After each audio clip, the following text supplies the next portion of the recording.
I mean, it's been ongoing for a long time. We've been ignored.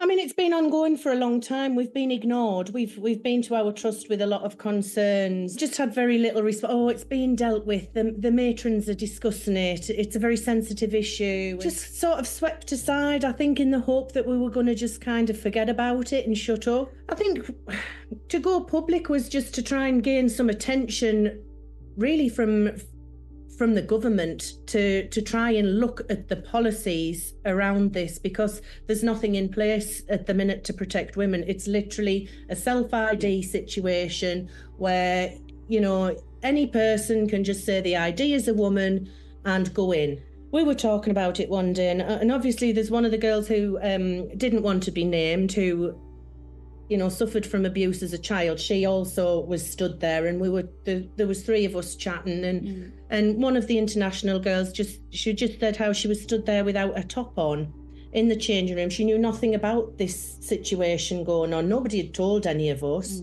And so she stood there. She's got, she's just stood there in a bra, and she hears this man's voice, and she said she couldn't move. She was actually just frozen in panic, holding her hands across her chest and didn't know what to do.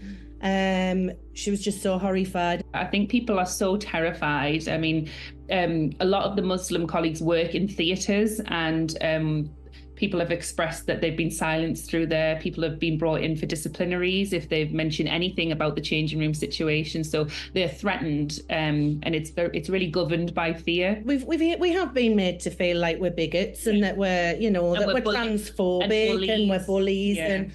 And it's not about bullying anybody. All we want to do is just defend our right to a female-only space. Yeah. We don't want to attack trans people. Nope. We know that there's a lot of really good trans people out there that wouldn't mean any harm to anybody. Yeah. But we can't tell the difference who's good and who's bad, And that's where the issue lies. And ultimately, we want the policy change, don't we? It's about policy change and safety for our change room for women.